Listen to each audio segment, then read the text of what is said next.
chers amis, chers frères et sœurs, je vous salue au nom de Jésus. Gloire à Dieu que encore une fois nous avons repris notre rendez-vous hebdomadaire pour partager la parole de Dieu. Avant de commencer, je vous invite à incliner nos têtes pour la prière. Notre Dieu, notre Père, nous ouvrons la parole, nous qui sommes ignorants, pécheurs, nous osons, Seigneur, nous approcher de toi, afin que tu puisses toi-même nous inspirer, nous guider, et que l'étude de ta parole puisse nous conduire à découvrir ta volonté et ton conseil et tes directives pour les temps dans lesquels nous sommes parvenus. Au nom de Jésus, notre Sauveur et Seigneur, nous te prions et te remercions. Amen. Le titre de notre étude aujourd'hui, je choisis les mots suivants. En qui avoir confiance? En qui peut-on avoir confiance? Nous sommes parvenus dans les temps où la crise de confiance est accentuée. Si vous regardez tout autour de vous, si vous suivez les médias et si vous écoutez les autorités, surtout si vous suivez ce que certaines autorités ont dit peut-être dans leur premier mandat et ce qu'ils ont dit dans le deuxième mandat, et ce qu'ils disent dans le troisième mandat ou le énième mandat, selon le mandat qu'ils ont brigué, vous vous rendrez compte qu'on ne peut pas faire confiance dans les politiciens d'aujourd'hui. Eh bien, est-ce qu'on peut faire confiance dans les religieux? Eux aussi, si vous le suivez pendant longtemps, vous vous rendez compte que leur narrative, le narratif de leur discours évolue et change. Certains viennent à renier ce qu'ils avaient prêché depuis le commencement et ils commencent à prêcher d'autres choses. Peut-on avoir confiance dans les parents, dans les amis? Eh bien, la Bible nous prévient que nous allons arriver dans les temps où on ne peut plus faire confiance en personne. Eh bien, le prophète Michée, dans Michée chapitre 7, verset 5, nous avait déjà prévenu qu'il ne faut plus se fier en personne. Eh bien, Michée chapitre 7, verset 5, nous lirons seulement les premières paroles où il est dit « Ne crois pas à un ami, ne te fie pas à un intime ». Ici même on continue pour dire même celle ou celui qui repose dans ton sein, garde les portes de ta bouche. Ça veut dire que même l'être la plus chère peut être décevante et peut être aussi un ou une traître. À qui peut-on avoir confiance dans ces derniers jours? Eh bien, récemment quelque chose s'est passé. J'ai déterminé que je vais l'utiliser dans un de mes sermons. Et aujourd'hui, je vais utiliser cette illustration pour vous montrer que nous sommes parvenus dans les temps où il est très difficile d'avoir confiance. Nous étions dans un voyage par voiture. Nous étions 4 dans la voiture. À côté de moi, il y avait le chauffeur. Moi, j'étais assis dans la position de copilote. Derrière moi, il y avait 2 personnes. Parmi les 2 personnes qui étaient derrière nous, l'une était supposée être notre guide. Et d'ailleurs, pour vous faire comprendre comment on avait confiance en cette personne, c'était cette personne qui nous amenait chez lui. Nous, on suivait seulement le chauffeur, le conducteur de la voiture. Bien sûr, il était sur le volant, mais il suivait les instructions du guide. Et Lorsqu'il restait environ 1 heure pour arriver à destination, notre route qui nous a menés et nous nous sommes retrouvés face à face devant une déviation. Eh bien, vous connaissez la route, mais la route est barricadée à cause des travaux de construction et l'on a mis une signalisation de déviation. Le conducteur, bien sûr, tout conducteur le sait, que quand il trouve une déviation, il suit la déviation. Maintenant, c'est à ce moment-là que quelque chose d'inattendu s'est passé. Nous avons dévié du droit chemin. Nous avons pris un détour. Nous avons pris une déviation. Dans le même temps, notre guide, celui qui était supposé nous amener au lieu sûr, a été distrait par quelque chose que je ne sais pas. Je me rappelle qu'après 10 ou 20 minutes depuis le point de déviation, je me suis retourné pour voir notre guide pour me rassurer qu'il suivait toujours les signes et les indications sur la route pour s'assurer que nous étions sur le droit chemin. Quand je me suis retourné, je le trouvais en train de somnoler. Je l'ai regardé en silence, mais quand il s'est retourné, je lui ai adressé cette parole. Et mon ami, tu es supposé être notre guide. Comment est-il que tu somnoles? Nous ne serons pas perdus? Il a dit, ah là, ne soyez pas sans souci. Ne vous faites aucun problème. Je connais cette voie. Je peux vous amener même si je dors. C'est chez moi. Donc, soyez tranquille. Gardez votre calme. Restez vraiment tranquille. Tout est bon. Je vous conduis dans le lieu sûr. Et donc, nous tous, même le conducteur, nous avons pris l'assurance, nous avons continué à aller, nous sommes partis jusqu'à ce que le conducteur a commencé à exprimer de sérieux doutes. Ça fait plus de 50 minutes que nous sommes sur cette voie.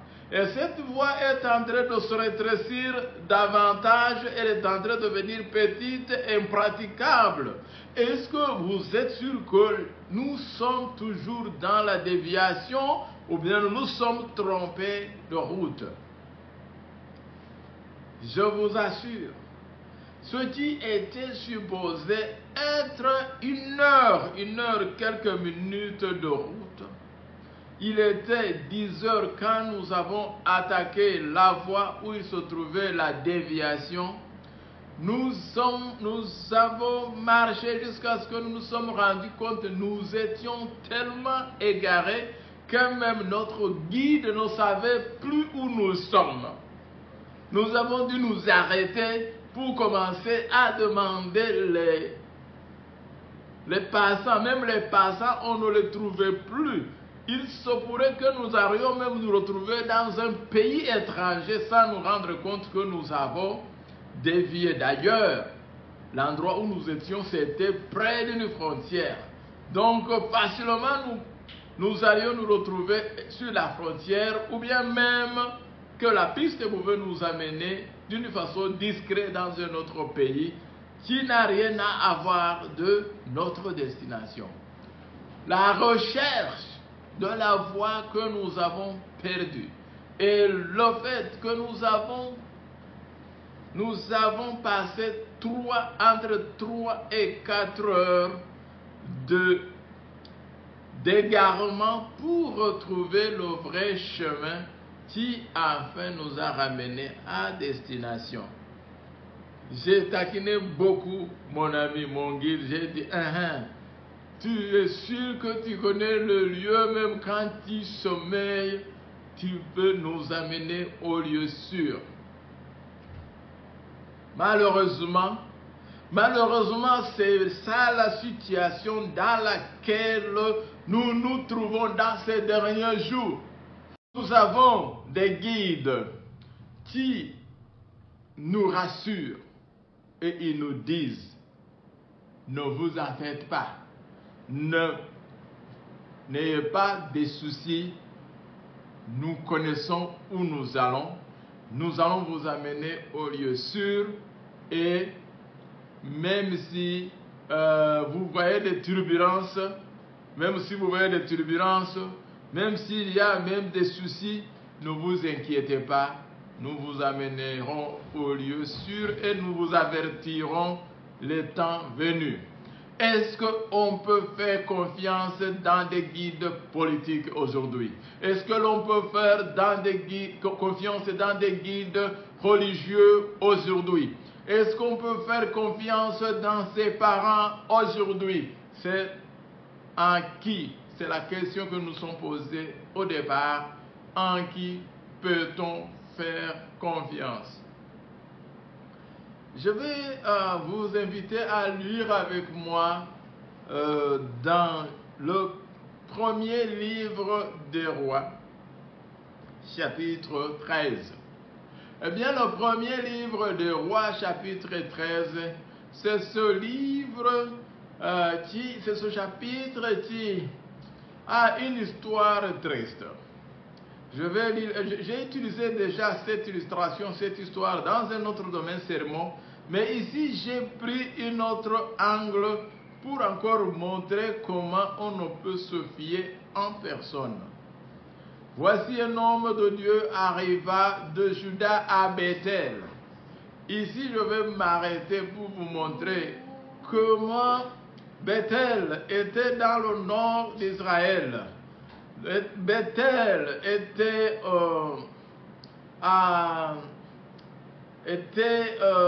dans la partie des 10 tribus qui ont suivi le roi Jéroboam lorsqu'il s'est rebellé contre le roi Roboam, le fils de Salomon, et ce qui a coûté à Israël la division entre Juda, qui aussi incluait Benjamin, et les 10 tribus qui étaient sous le lead de la famille de Joseph dans le nord.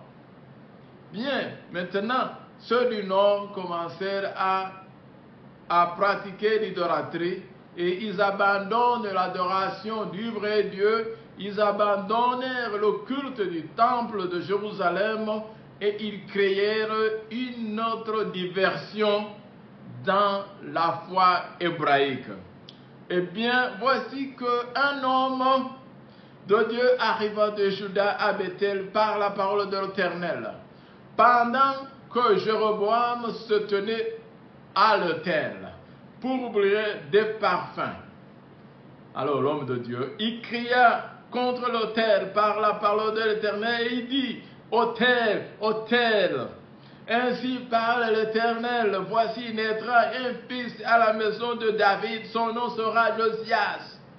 Il immolera sur toi les prêtres des hauts lieux qui brûlent sur toi des parfums. Et l'on brûlera sur toi des ossements des hommes. Et le même jour, il donna un signe en disant, voici un signe que l'Éternel a parlé. Voici la terre se fendra et la cendre qui est au-dessus sera répandue. Lorsque le roi entendit la parole de l'homme de Dieu qui venait de crier contre l'autel de Bethel, il avança la main dessus de l'autel en disant, saisissez-le.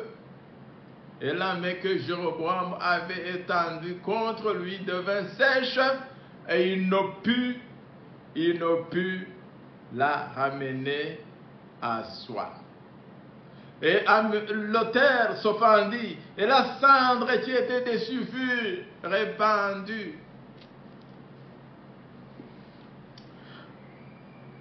Selon le signe qu'avait donné l'homme de Dieu par la parole de l'Éternel.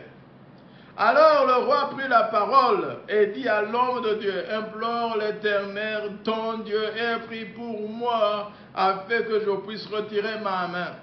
L'homme de Dieu implora l'Éternel, et le roi put retirer sa main qui fut comme auparavant.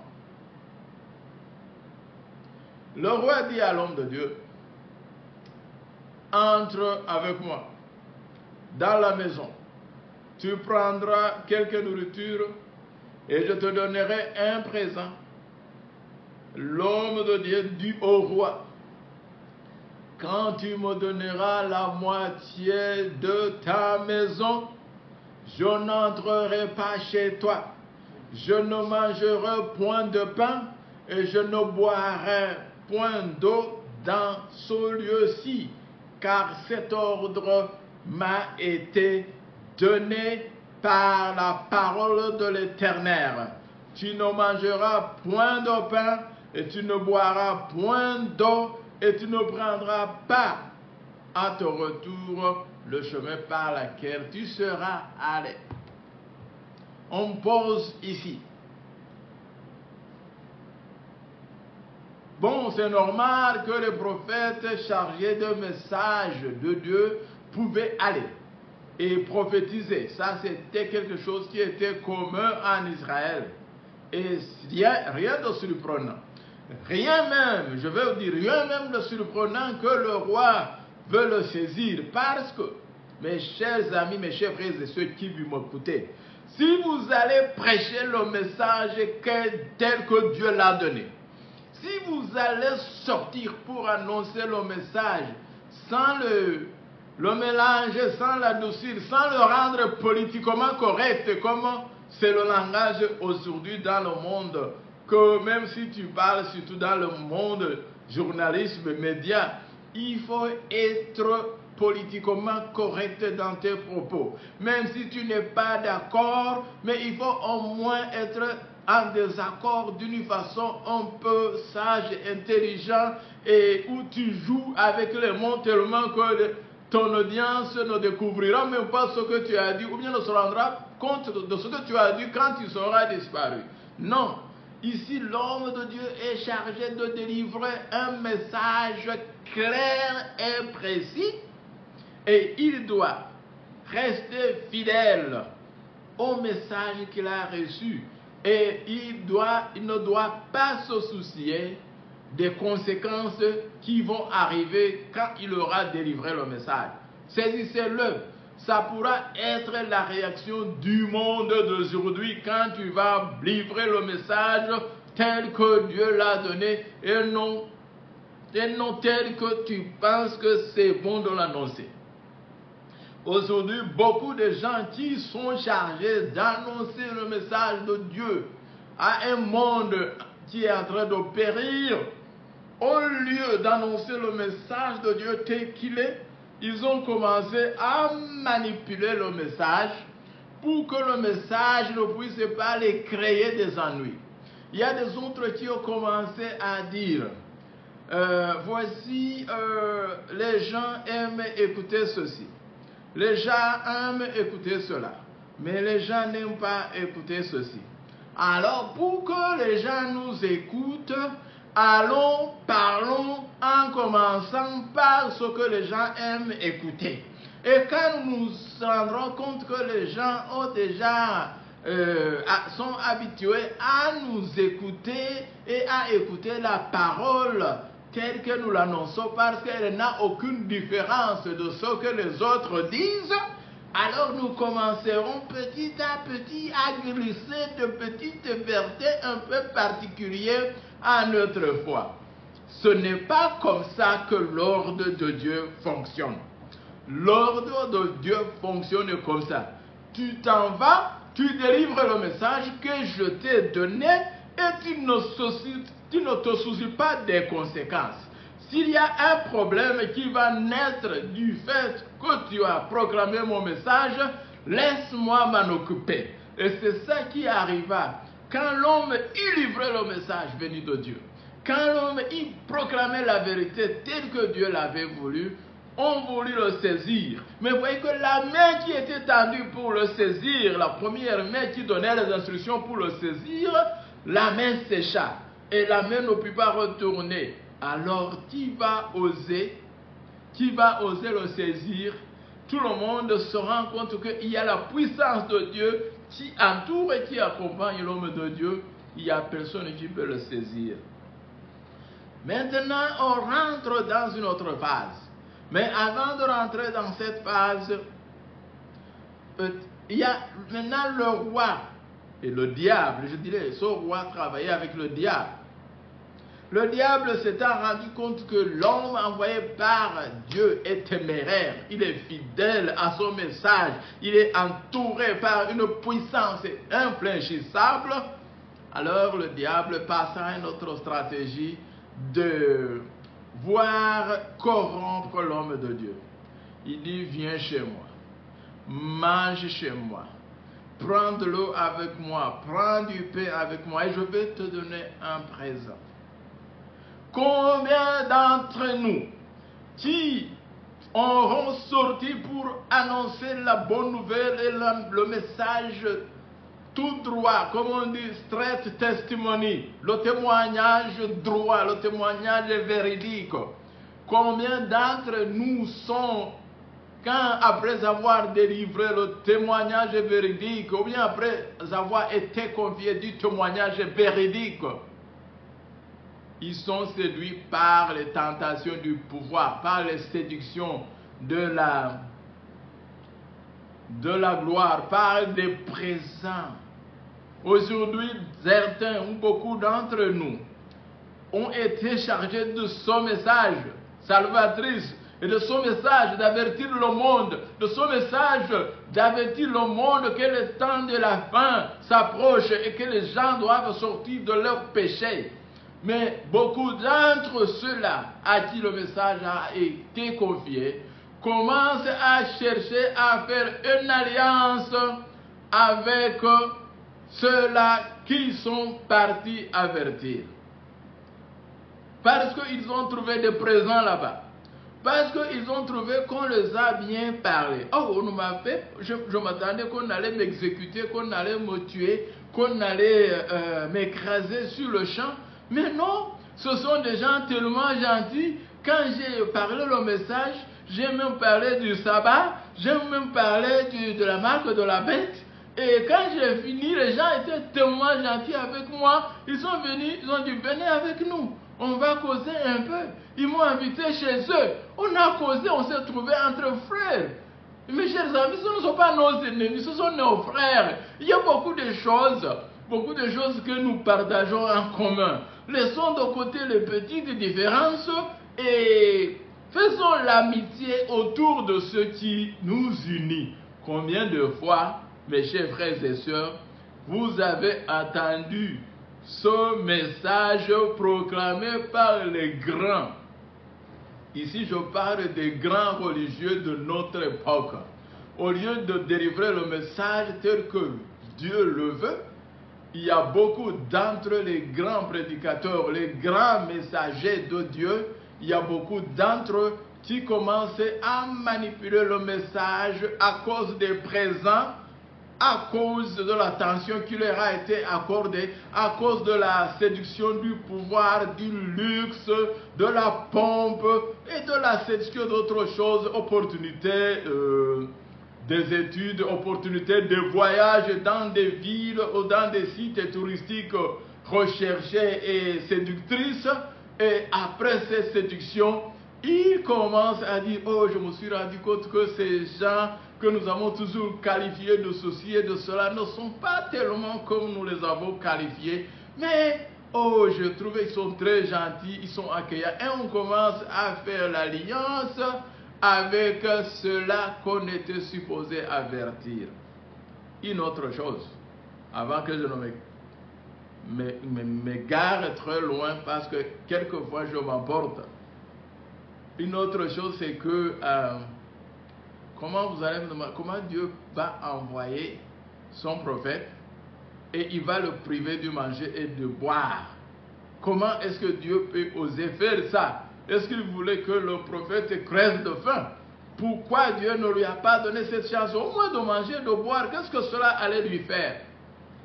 Souvenez-vous, quand Jésus fut aux prises contre le diable, quand le diable veut le tenter par du pain, Matthieu 4, verset 4, Jésus répondit, il est écrit, l'homme ne vivra pas seulement du pain, mais de toute parole qui sort de la bouche de Dieu. Alors, Dieu allait pourvoir à son prophète. Si le prophète s'était seulement confié en l'Éternel, Dieu allait pourvoir, parce que l'homme ne vivra pas seulement du pain, mes chers frères et sœurs. Donc ne vous préoccupez pas du fait que Dieu a empêché son prophète de manger et de boire, parce que sa parole déjà nous fournit le manger et le boire. Souvenez-vous de Moïse, il est resté avec Dieu 40 jours et 40 nuits sur la montagne. On ne dit pas qu'il mangeait, mais il était encore fort pour prendre les tables de pierre et descendre avec les tables de pierre. Il avait même l'énergie de les jeter et de les casser. Donc Moïse était fort. En présence de Dieu, on ne va pas sentir de faim. En présence de Dieu, on ne va pas sentir de soif, parce que Dieu, Jésus dit, je suis le pain de vie, je suis l'eau de vie. Donc, il n'y a rien à se soucier. Qui sait si le prophète de Dieu allait être nourri par un ange comme Élie? Souvenez-vous quand Élie dormait dans la forêt, dans la fuite, quand il fuyait Jézabel, bien Élie se trouva seul en train de dormir, et quand il se réveilla, il y avait de la nourriture à côté de lui et de l'eau. Donc, en bref, Dieu sait s'occuper des siens, et si l'homme a failli, il ne veut pas blâmer Dieu, parce que l'homme connaissait toutes ces histoires, surtout comment Dieu avait nourri son peuple pendant 40 ans dans le désert. Il connaissait que l'homme ne vit pas de pain, mais de toute parole qui vient de la bouche de Dieu. L'homme de Dieu était supposé connaître Dieu. Voilà pourquoi il a péché en désobéissant. Eh bien, quelque chose se passe malheureusement. Quand le prophète est descendu et retourné par notre chemin, il y avait à Bethel un vieux prophète. Vous avez connu l'histoire. Si vous n'avez pas connu cette histoire, allez lire tout le chapitre, tout le 13e chapitre du premier livre des rois. Un vieux prophète entendit l'histoire par ses fils. Il n'avait pas été sur les lieux, mais quand il entendit l'histoire par ses fils, il demanda la direction que le prophète avait prise. Il le suiva et il alla le retrouver quand il dormait sous un térébinthe, sous un arbre. Et il lui dit, es-tu l'homme de Dieu qui est venu de Juda? Il répondit, je le suis. Maintenant, écoutez où se trouve la pente glissante. Il lui dit, moi aussi je suis comme toi. Il commence à lui dire, moi aussi je suis un prophète de Dieu. Le titre de notre sermon, en qui peut-on faire confiance? Donc un homme apparaît ici. Il dit, moi aussi je suis un prophète comme toi. Et un ange m'a parlé de la part de l'Éternel. Et m'a dit, ramène-le avec toi dans ta maison. Et qu'il mange du pain et boive de l'eau. Il lui mentait. C'est ce que le verset ajoute. Malheureusement, l'homme de Dieu retourna avec lui. Et il mangea du pain et il but de l'eau dans sa maison. Mes chers frères et sœurs, ici c'est très effrayant. Il y a parmi nous les gens qui vous approchent et qui commencent à vous dire, moi aussi, je suis de ton église, moi aussi je chante dans la chorale, telle chorale. Moi aussi, je fais j'ai fait la faculté de théologie ou bien j'ai étudié dans une telle université, mais ça ne m'empêche pas que je fais ceci ou cela.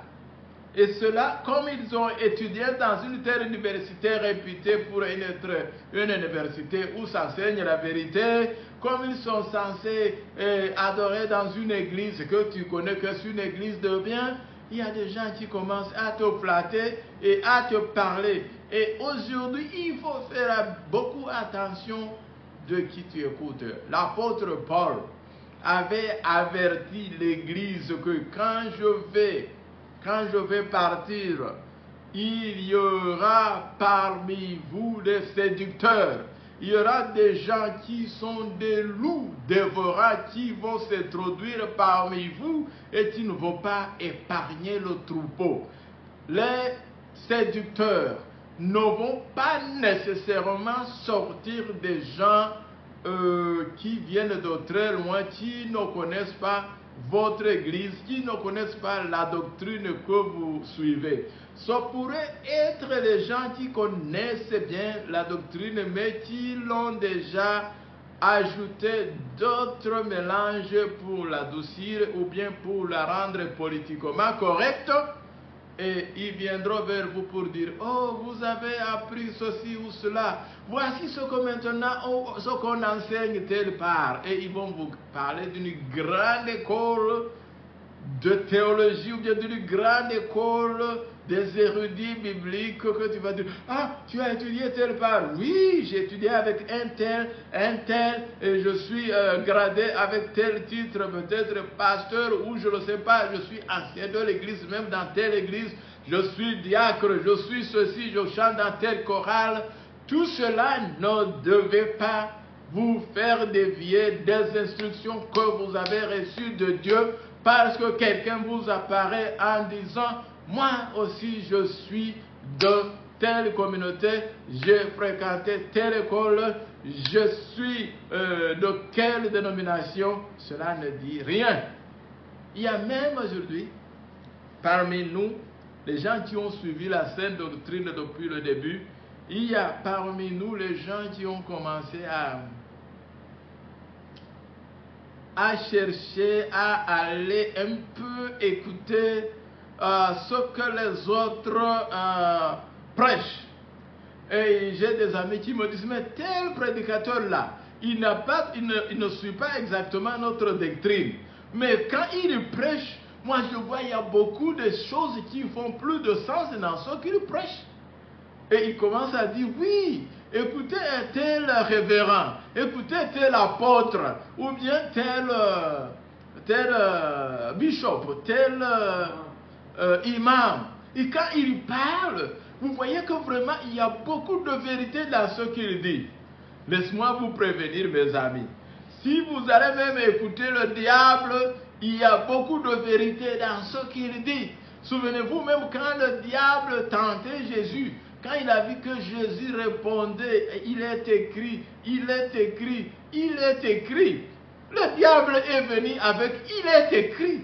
Il a dit à Jésus, il est écrit, il ordonnera ses anges, ils te porteront dans leurs bras, afin que tu ne heurtes ton poing contre la pierre. Il a bien il a bien utilisé Psaume 91, verset 13 et 14, quand il s'adressait à Jésus. Donc ne vous trompez pas que tout le monde qui va citer les versets bibliques parle de la vraie parole. Le prophète ici, justement, est venu avec les versets bibliques. Il est venu avec les prophéties bibliques. Il est venu avec les citations peut-être de l'esprit de prophétie. Il a commencé à parler des jargons familiers à l'homme de Dieu, tellement que l'homme de Dieu s'est dit, ah, il y a aussi un homme de Dieu ici. Et puis il dit que l'ange l'a parlé. Et il est parti avec lui. Et il a mangé, il a bu. Et comme ils étaient assis à table, la parole de l'Éternel fut adressée au prophète qui l'avait ramené. Il cria à l'homme de Dieu qui était venu de Juda. Ainsi parle l'Éternel, parce que tu as été rebelle à l'ordre de l'Éternel et que tu n'as pas observé le commandement que l'Éternel, ton Dieu, t'avait donné, parce que tu es retourné et que tu as mangé du pain et bu de l'eau dans le lieu dont il t'avait dit, tu ne mangeras point de pain et tu ne boiras point d'eau, ton cadavre n'entrera pas dans le sépulcre de tes pères. Ici, mes chers frères et sœurs, c'est la sentence que la plupart d'entre nous nous ont. Mais ça, c'est très dur. Pourquoi Dieu a été si sévère avec son prophète?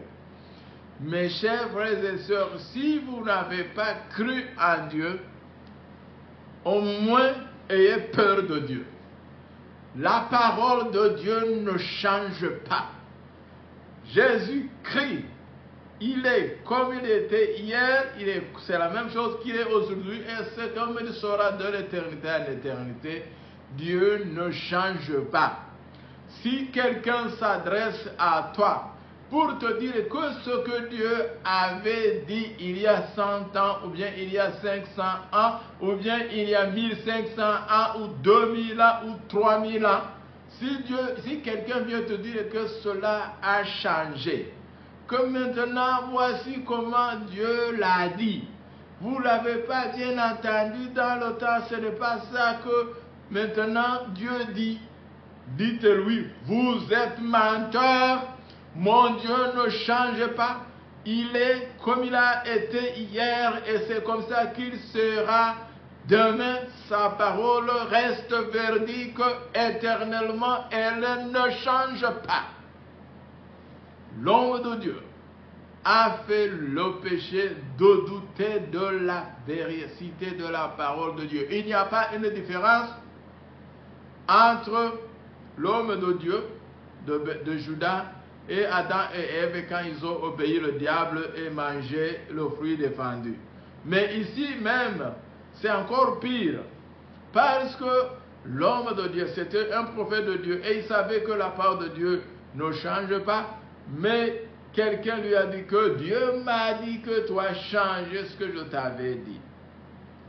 Faites attention quand quelqu'un vient vous dire que la parole de Dieu a changé, ou bien si quelqu'un vient te dire qu'il a changé la parole de Dieu, qu'il a mis une nuance dans la parole de Dieu pour mieux l'expliquer, faites attention. Lorsque le prophète qui avait ramené du chemin, l'homme de Dieu lui a pris, c'est quand le prophète fut tué par le lion, il dit, c'est l'homme de Dieu qui a été rebelle à l'ordre de l'Éternel. Soulignez le mot rebelle. Donc, même s'il a été utilisé pour le duper, maintenant il le qualifie de rebelle. Ça veut dire, si vous ne suivez pas l'ordre de l'Éternel que vous avez reçu, finalement vous êtes un rebelle contre Dieu. Et les rebelles contre Dieu n'auront pas la place dans le paradis de Dieu. Mes chers frères et sœurs, Ésaïe 8, verset 20 nous dit une autre chose. Qu'est-ce qui va nous aider à détecter que nous sommes face à face à un menteur, à un imposteur? Parce que finalement, nous sommes entourés par les gens qui se réclament, qui parlent de la part de Dieu. Ils ont de bonnes églises, des églises ornées. Et du haut de la chair, ils parlent, ils peuvent même faire des miracles, ils peuvent même ressusciter les morts, ils peuvent rendre la vie aux aveugles. Et quand vous les écoutez, vous êtes hypnotisés. Mais Ésaïe nous dit un signe qui ne change pas. Il dit à la loi et au témoignage. S'il ne parle pas ainsi, il n'y aura point d'aurore pour le peuple. Ça veut dire qu'il faut se fier seulement au témoignage de Dieu et à la loi de Dieu, et toute chose qui va dévier de cette doctrine ne doit pas capter votre attention. Nous allons clôturer en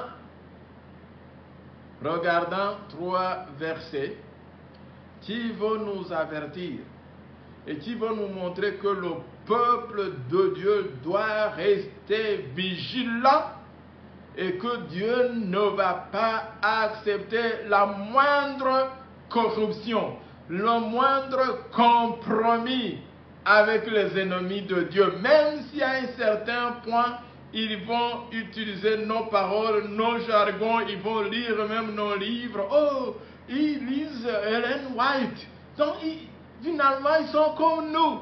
Hein? Faites attention. Alors, Apocalypse chapitre 2, versets 14 et 15. Dieu, l'Esprit, parle à l'église de Pergame, versets 14 et 15. Il dit, mais j'ai quelque chose contre toi. C'est que tu as là des gens attachés à la doctrine de Balaam, qui enseignait à Balak à mettre une pierre d'achoppement devant les fils d'Israël pour qu'ils mangeassent des viandes sacrifiées aux idoles et qu'ils se livrassent à l'impudicité. De même, toi aussi, tu as des gens attachés, pareils à la doctrine des Nicolaïtes. Ça veut dire quoi? En fait, je ne vais pas entrer en profondeur parce que le temps me manque, mais dans l'église de Pergame, Dieu avait identifié des gens qui étaient attachés à la doctrine de Balaam. Qu'est-ce que Balaam a fait, vous le savez? Quand il a essayé de jeter un mauvais sort contre Israël, quand il a échoué, il s'est rendu compte qu'Israël ne peut pas être vaincu si le peuple de Dieu reste attaché à la vraie doctrine et à la parole saine de Dieu. Alors il a fait une stratégie de faire à ce que l'on puisse corrompre les Israélites par l'idolâtrie, par l'adultère, par des pratiques païennes qui étaient les gens de Moab et de Madian. Et exactement la stratégie a commencé à fonctionner. Ça veut dire, quand le diable se rendit compte qu'il ne peut pas vaincre le peuple de Dieu en le jetant un mauvais sort, il va commencer à amener chez nous et à recruter chez nous, dans notre famille, dans notre église, les gens qui suivaient notre doctrine, il va commencer à nous amener des gens qui vont faire un mélange de doctrine païenne, idolâtre, avec la doctrine de Dieu. Et il va commencer à faire un mélange, et c'est à travers ce mélange que le peuple de Dieu pourrait être corrompu et perdre son premier amour pour leur Dieu. Un autre verset, ce verset est adressé à l'église qui suit, je pense, c'est l'église de Smyrne, si je ne m'abuse pas. Eh bien, non, de Thyatire, je m'excuse. À l'église de Thyatire, Apocalypse chapitre 2, versets 20 et 21. Tellement ce sujet est d'une importance capitale que Dieu ne l'a pas dit une fois à une seule église, mais il l'a répété à plusieurs églises, à plusieurs reprises pour nous avertir, pour nous, pour que nous sachions que, attention, il y aura parmi vous des gens qui vont se venir prétendant être des messagers de paix, alors que leur mission est de corrompre la vérité et de détruire votre saine doctrine pour amener l'idolâtrie dans votre adoration. Apocalypse 2, versets 20 et 21. Le titre de notre sermon, en qui peut-on avoir confiance? Mais, ce que j'ai contre toi, c'est que tu laisses la femme Jézabel, qui se dit prophétesse, enseigner et séduire mes serviteurs, pour qu'ils se livrent à l'impudicité et qu'ils mangent des viandes sacrifiées aux idoles. Je lui ai donné du temps afin qu'elle se répandit, et elle ne veut pas se repentir de son impudicité. Mes chers frères et sœurs, ici, Dieu reproche à l'église de Thyatire de faire quelque chose déplorable. L'église invite ou bien laisse la femme Jézabel. Jézabel, c'était une idolatrice. C'était le symbole de l'idolâtrie en Israël. C'était le symbole de la chute. C'était le symbole de l'opposition contre Dieu. Eh bien, c'est veut dire qu'il y a parmi nous les gens qui laissent l'Église, qui est le symbole de Jézabel, de l'idolâtrie, de l'opposition contre Dieu. Eh bien, il y a parmi nous les gens qui sont en train de laisser les prêtres de cette église venir dans nos facultés de théologie, venir dans nos églises et prendre même les écrits venus de ces séducteurs et commencer à les introduire dans nos doctrines. Et quand ça vient du haut de la chair, quand ça vient de quelqu'un qui a beaucoup étudié, quand ça vient de quelqu'un qui est supposé connaître à long et à large la doctrine et la vérité de l'Église, les gens disent Amen. On ne m'avait jamais expliqué ceci comme cela. Mes chers frères et sœurs, le dernier verset que nous allons lire se trouve en Apocalypse chapitre 3, verset 9 à 10. Et c'est une parole adressée à l'église de Philadelphie. Il dit, voici, je te donne ceux de la synagogue de Satan, qui se disent juifs et ne le sont pas, mais qui mentent. Vous voyez, il y a des gens parmi nous qui se disent juifs, qui disent qu'ils sont aussi de la foi abrahamique, alors qu'ils ne le sont pas. Voici, je les ferai venir se prosterner devant tes pieds et connaître que je t'ai aimé parce que tu as gardé la parole de la persévérance en moi. Je voudrais qu'on puisse garder et rester sur ces paroles. Parce que tu as gardé la parole de la persévérance en moi, je te garderai aussi à l'heure de la tentation qui va venir sur le monde entier pour éprouver les habitants de la terre. Mes chers frères et sœurs, une période de la tentation, une période de temps de trouble tel qu'il n'y en a point eu depuis l'origine de la terre est en train d'arriver et d'avancer rapidement. Qu'est-ce qui va nous protéger?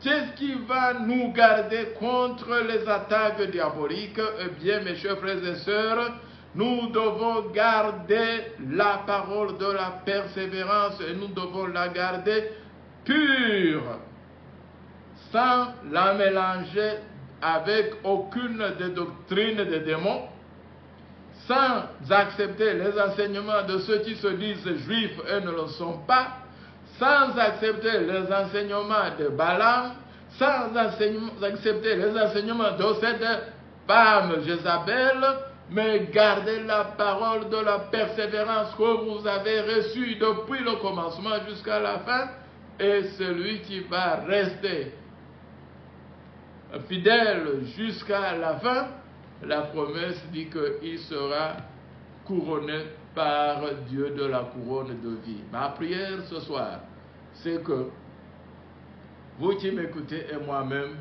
nous puissions nous remettre entre les mains de Dieu, croire et rester fidèles à sa parole et s'accrocher à la sainte doctrine et à ne pas écouter ceux-là qui vous disent « Venons, faisons la paix avec les autres, mettons la doctrine de côté, parce que ce qui compte c'est l'amour fraternel, ce qui compte c'est que nous soyons ensemble et avec les uns et les autres et unissons-nous. » Ne les écoutez pas, ce sont les émissaires du diable, ce sont les Balaam, ce sont les Jézabel, ce sont les Nicolaïtes, ce sont les ceux-là qui se disent juifs, mais ils ne le sont pas, mais ils ont de la synagogue de Satan, ce sont eux qui vont vous dire, venons, faisons la paix, oubliez la doctrine.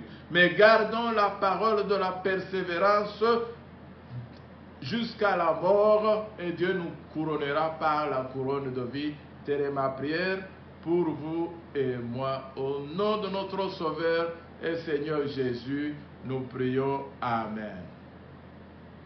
Prions. Merci beaucoup notre Père, notre Dieu, pour cette parole. Nous prions que cette parole puisse trouver la place dans le cœur des enfants qui l'écoutent et que nous puissions tous la mettre en pratique afin que nous soyons amenés vers le salut. Telle est notre prière. Nous te remercions et nous te glorifions de siècle en siècle au nom de Jésus. Amen.